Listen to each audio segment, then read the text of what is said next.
টিভিতে দেখানোর পরে এতে আমাদের ট্রান্সফরমার এসে রাত 12টার সময় লাগাই দিয়ে গেছে। যে আমাদের 600-700 বিঘে ধান মাছ যাচ্ছিল, তো যাকে আল্লাহ ইচ্ছা আমরা এখন মাঠে আবার পানি দিতে পারছি। এর জন্য আমরা ডিবিসি চ্যানেলকে খুব ধন্যবাদ জানাচ্ছি। আমি একলা শুয়ে রয়েছি, আমার ঘুম এসে গেছে।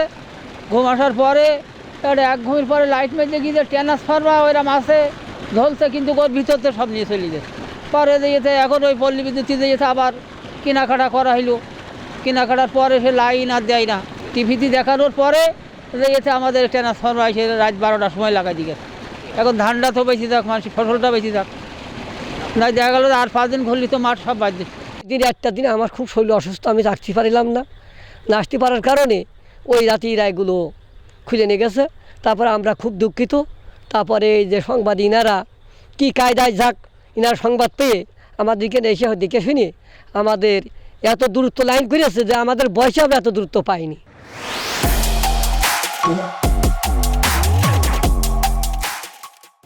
যে আমাদের 600-700 বিঘে ধান মাছ যাচ্ছিল, তো যাকে আল্লাহ ইচ্ছা আমরা এখন মাঠে আবার পানি দিতে পারছি।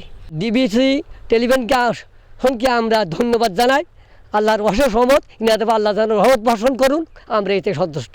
ডিবিসি চ্যানেলে যারা সাংবাদিক আছে তাদের সাথে এই বিষয় নিয়ে আমরা আলোচনা করি।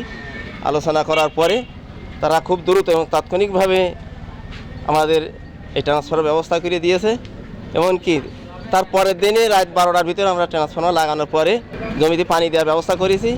এতে কৃষকরা খুবই আনন্দিত এবং আমরা সবাই পানি পেয়ে খুবই সন্তুষ্ট হয়েছি। এর জন্য আমরা ডিবিসি চ্যানেলকে খুব ধন্যবাদ জানাচ্ছি। হালসা বুকভাড়া বাওয়ার থেকে যে 8টা ট্রান্সমিটার চুরি হইল, আমরা যে চ্যানেলে দিছি এই চ্যানেলে আমরা আল্লাহর রহমতে আমরা ট্রান্সফর্মার রাত্রিরেই দিয়ে গেছে।